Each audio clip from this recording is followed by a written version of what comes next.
ఓం అస్మద్గురుభ్యో నమః. నేను డాక్టర్ చిలుకమర్రి నటరాజ్. భగవద్గీతను అధ్యయనం చెయ్యాలి అని ప్రారంభించుకున్నాం. ఇవాళటి నుండి భగవద్గీత ఒక్కొక్క శ్లోకాన్ని అధ్యయనం చేసుకుంటూ వెళ్దామని ప్రయత్నం ప్రారంభించాం. ఆ ప్రయత్నంలో ప్రతిరోజు ఒక శ్లోకాన్ని విడమరిచి చెప్పే ప్రయత్నం చేస్తున్నాం.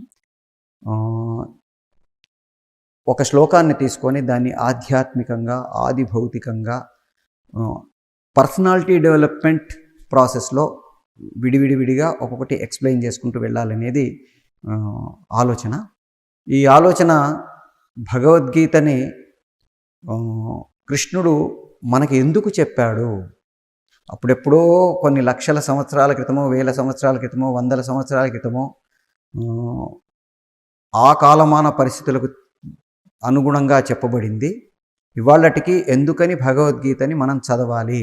కోర్టుల్లో భగవద్గీతను పెట్టి దేవుని మీద ప్రమాణం చేసి అంతా నిజమే చెప్తాను, అబద్ధం చెప్పను అని ప్రమాణం చేస్తున్నామంటే ఆ భగవద్గీతను మన పూర్వీకులు ఎంత ప్రామాణికమైన అధ్యయన గ్రంథంగా ఎంచుకున్నారు అనేది మనం ఆలోచించాల్సిన విషయం.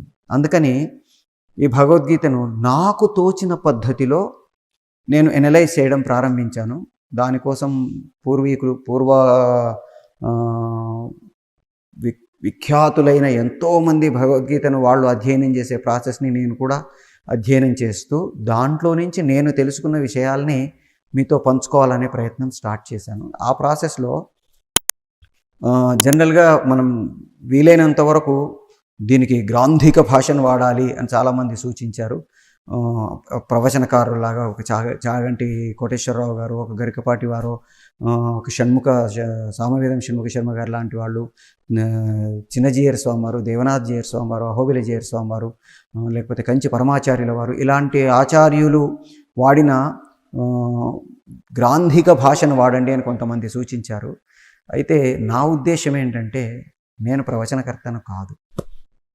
రెండవది, భగవద్గీతను మాలాంటి సామాన్యులు అర్థం చేసుకునే పద్ధతి ఏంటి అని తెలుసుకోవడం కోసం ప్రారంభించింది. కాబట్టి దీన్ని మళ్ళీ నేను ఏదో ప్రవచనంలాగా, భగవద్గీతలాగా వాళ్ళంత గొప్పగా మనం అసలు దాన్ని ముట్టుకోలేం, వాళ్ళ దరిదాపుల్లో కూడా వెళ్ళలేము. ఎందుకంటే వాళ్ళందరూ జ్ఞానులు, గొప్ప వేదాలను, వేదాంతాన్ని, ఉపనిషత్తులని, వీటన్నిటి సారాన్ని వాళ్ళు అధ్యయనం చేసి వాళ్ళలో అంతర్లీనంగా దాన్ని పెంపొందించుకొని మనకి వాళ్ళు భాష్యాన్ని తెలియజేసేవాళ్ళు.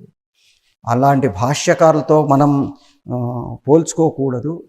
అదికాక నాలాంటి వాళ్ళకి అర్థం కావాలంటే మామూలు భాష వాడితే బాగుంటుంది అని నాకు అనిపించింది. అందుకనే ఈ భగవద్గీతను సామాన్యులకు ఉపయోగపడే భాషలో, అంటే పర్టికులర్గా స్టూడెంట్స్, యంగ్ జనరేషను, ఈ కాలం పిల్లల్లో మనం పర్వర్షన్ని, ఫ్రస్ట్రేషన్ని, సూసైడ్ టెండెన్సీని, వీటన్నిటిని చూస్తున్నాం. నిజానికి ఇవన్నీ వాళ్ళ తప్పు కాదు, జనరేషన్ తప్పు కాదు.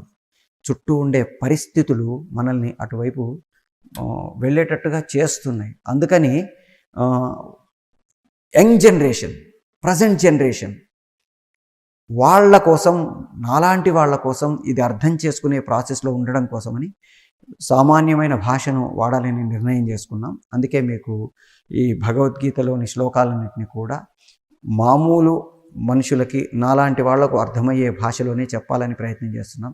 ఎందుకంటే సంస్కృత భాష దేవభాష అంటాము. మనకి ఈ మధ్యకాలంలో చాలామంది రీసెర్చ్ చేస్తున్నారు ఎంతకాలం నుంచి సంస్కృత భాష ఉపయోగంలో ఉంది అనేది. మనకి మన సామాన్య శకానికి పూర్వం దాదాపు 20,000 సంవత్సరాలకు ముందే వేదాలు ఉన్నాయి అని ప్రపంచంలో ఉండే చాలామంది శాస్త్రవేత్తలు దీని గురించి మాట్లాడారు. అదేంటండి, మరి లిపి, దేవనాగరి లిపి 10వ శతాబ్దం తర్వాతే వచ్చింది కదా, దాంట్లో మనకి ఈ సంస్కృతం ఎట్లా ఉండేది, ద్రావిడ భాష ఉంది కదా దానికంటే పూర్వమే అని చాలామంది అంటుంటారు. మనకి భాషాశాస్త్రం తెలిసిన వాళ్ళు, ఈ history of linguistics, language and it's culture అనేదాన్ని తెలిసిన వాళ్ళు భాష పుట్టిన తర్వాత కొన్ని వందల సంవత్సరాలకో, వేల సంవత్సరాలకో, లక్షల సంవత్సరాలకో లిపి పుడుతుంది అని నిర్ధారించారు. ఆ లిపి కూడా వెంటనే రాదు. ఆ లిపిలో మళ్ళీ చిత్రలిపి, సంబద్ధ లిపి, సంజ్ఞాలిపి, అక్షరలిపి, ఇలా 4 స్టేజెస్ మారి ఇవాళ మనం చూస్తున్న అక్షరలిపిలోకి మారుతుంది. ముందు మొత్తం ఇప్పుడు మనం మొహంజోదారో, ఇండస్ వ్యాలీ సివిలైజేషన్ అని పలుకేస్తున్నాం. నిజానికి ప్రపంచంలో అన్ని నాగరికతలు వాటి రూపాంతరాలు చెందేసి మారిపోయి వాటి ఏవైతే మూలాలు ఉన్నాయో వాటి నుంచి దూరంగా వెళ్ళిపోయాయి. అందుకని వాటిని నాగరికతలు అని పిలవచ్చు. ఎందుకంటే ఇప్పుడు ఏవైతే గ్రీకు కానీ, మెసొపొటేమియా ఇలాంటి నాగరికతలు అన్నీ కూడా అవి ప్రారంభమైన దశలో ఉండే సంస్కృతి, ఏవైతే చరిత్ర ఇవి ఉన్నాయో ఇవాళ వాటిలో దేంట్లో కూడా ఆ సంస్కృతి చరిత్ర లేవు, మారిపోయాయి. కేవలం సనాతన భారతీయ సంప్రదాయం సంస్కృతులు మాత్రమే ప్రారంభంలో ఏవైతే ఉన్నాయో ఇవాళటికి అవి కొనసాగుతూ ఉన్నాయి.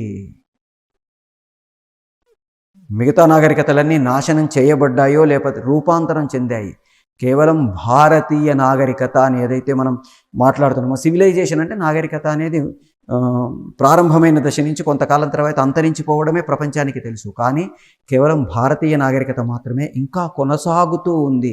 కొన్ని లక్షల సంవత్సరాల తర్వాత కూడా, కొన్ని వేల సంవత్సరాల తర్వాత కూడా అదే ఏదైతే మొదట్లో ఇప్పుడు మనకి ఇండస్ వ్యాలీ సివిలైజేషన్ అని పలుకుతున్నామో, మొహంజోదారో, ఇండస్, సరస్వతి, తర్వాత నర్మదా, ఈ నదుల యొక్క పరివాహక ప్రాంతాల్లో ప్రారంభంలో ఉన్న నాగరికత అని ఏదైతే చెబుతున్నామో, తవ్వకాల్లో మనకి పురావస్తు తవ్వకాల్లో క్రీస్తు పూర్వం 7వ శతాబ్దం, 8వ శతాబ్దం, 10వ శతాబ్దం, 20వ శతాబ్దం, 25వ శతాబ్దం వరకు కూడా ఇంకా మనకు తవ్వకాల్లో కొన్ని చోట్ల దొరికాయి. వీటన్నిట్లలో ఏవైతే మూలాలు ఉన్నాయో ఆ మూలాలే ఇప్పటి వరకు కొనసాగుతూ ఉన్న ఏకైక సంస్కృతి, నాగరికత మన సనాతన భారతీయ సంస్కృతి, నాగరికతలు.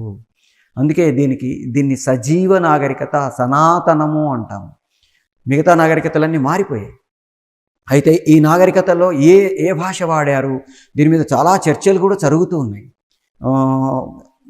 అక్కడ మనకి మరి అప్పుడుండే లిపిని, అంటే అప్పుడుండే శాసనాల్ని, అప్పుడుండే వాటిని వీళ్ళు మన ఈ కాలానికి ఉండే భాషగా దేవనాగరి లిపి కావచ్చు, తెలుగు లిపి కావచ్చు, పాళీ లిపి కావచ్చు, పైశాచీ లిపి కావచ్చు, ఇట్లా రకరకాల భాషల లిపిల్లోకి, ద్రావిడ అంటే తమిళం అని ఇప్పుడు మనం చెప్పుకుంటున్న లిపి పల్లవ లిపి అంటాం. మనకు దాదాపుగా 7-8 శతాబ్దాల నుంచి 13-14 శతాబ్దాల వరకు ప్రపంచంలో, పర్టికులర్గా మధ్యాసియా, ఉత్తరాసియా, దక్షిణాసియా ప్రాంతాల్లో ఉండే అన్ని దేశాల్లో కూడా ఈ లిపి ఎక్కువగా మనకు కనబడుతూ ఉంటుంది. అలాంటి లిపుల్ని కూడా మనము ఇప్పుడు వాటి ఆధారంగా పూర్వకాలంలో ఉండే లిపిని సమాంతరంగా చెక్ చేసే ప్రయత్నాలు కూడా జరుగుతున్నాయి. అలాంటి అనాది నాగరికత, సనాతనమైన నాగరికత, ఎక్కడా కత్తిరింపులు లేని నాగరికత, కొనసాగుతున్న నాగరికత మన భారతీయ నాగరికత. ఆ భాష సంస్కృత భాష కాబట్టి ఆ భాష చాలా కఠినమైన భాష.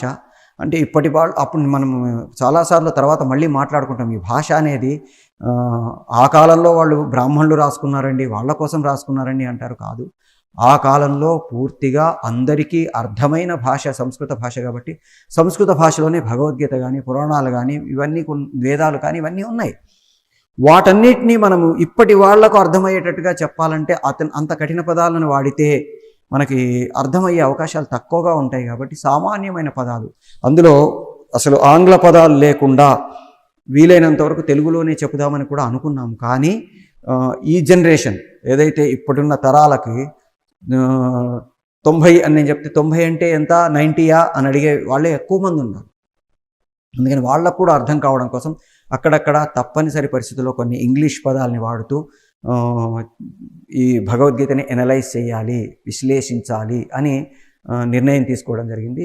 ఆ ప్రాసెస్లోనే ఈ భగవద్గీతని మొదటి శ్లోకం నుంచి 600 శ్లోకాలు ఏదైతే భగవద్గీతలో కృష్ణ భగవానుడితే చెప్పబడ్డాయి అని మనకు అందిన ఆ సంపద ఉందో ఆ సంపదనంతటిని మీకు అందించాలనే ప్రయత్నం చేస్తున్నాం. ఇందులో కొన్నిసార్లు ఈ ఫ్లో చేసే ప్రాసెస్లో అక్కడ ఇక్కడ చిన్న చిన్న దోషాలు ఏవైనా దొరలొచ్చు. ఉదాహరణకి సంజయుడు అనే ప్లేస్లో సాందీపుడనో ఇట్లాంటి పదాలు కూడా వచ్చే అవకాశాలు ఉంటాయి. ఎందుకంటే ఇది నేను నిజంగా చెప్పాలంటే సంస్కృతంలో కానీ వాటిలలో కానీ పండితుడిని కాదు కాబట్టి, తర్వాత భారతము, భాగవతము, రామాయణం వీటన్నిటిని నేను పూర్తిగా లోతుగా అధ్యయనం చేయలేదు కాబట్టి నాకు తెలిసిన దాన్ని 10 మందితో పంచుకోవాలనే ప్రయత్నంలో ఉన్నాను కాబట్టి ఒకటి రెండు చోట్ల ఇప్పుడు 11 అక్షౌహిణీలు కౌరవులది, 7 అక్షౌహిణీలు పాండవులది. ఇట్లాంటివి సడన్గా ఒక్కొక్క చోట పాండవుల అక్షౌహిణీలు 11 అని వచ్చిందనుకోండి, అది ఫ్లోటింగ్లో వచ్చిన దోషం కానీ తెలిసి చేసిన తప్పు కాదని అర్థం చేసుకోండి. ఇలాగే ఎక్కడైనా చిన్న చిన్న వ్యాకరణ దోషాలు కానీ లేకపోతే పద దోషాలు కానీ పేర్లలో వచ్చే చిన్న చిన్న అవి కానీ ఉంటే నన్ను క్షమించండి. ఇందులో ఏదైనా గొప్పదనం ఉంది అంటే అది నా పూర్వీకులు నాకు అందించిన సంపదలోని గొప్పదనం, మన గురువులు నాకు తెలియజేసిన జ్ఞానంలోని గొప్పదనం. ఇందులో ఏవైనా చిన్న చిన్న పొరపాట్లు ఉన్నాయంటే అవి నా వల్ల జరిగిన తప్పిదాలు, నా వల్ల జరిగిన పొరపాట్లుగా అర్థం చేసుకొని ఈ భగవద్గీతని మీరు ప్రతిరోజు అంటే వారానికి 2, 3 లేకపోతే వారానికి 1 మా వెసులుబాటును బట్టి మేము చెప్పడానికి ప్రయత్నం చేస్తున్నాం. దాన్ని బట్టి మీరు విని దీన్ని అర్థం చేసుకోవడానికి ప్రయత్నం చేస్తారని ఆశిస్తూ జై శ్రీమన్నారాయణ. లైక్ చేయండి, షేర్ చేయండి. మీ అమూల్యమైన అభిప్రాయాల్ని కామెంట్స్ రూపంలో తెలిపి మమ్మల్ని ప్రోత్సహించడం మాత్రం మర్చిపోకండి. ఇలాంటి మరిన్ని ఆసక్తికరమైన వీడియోల కోసం మా ఛానల్ని సబ్స్క్రైబ్ చేసుకోండి.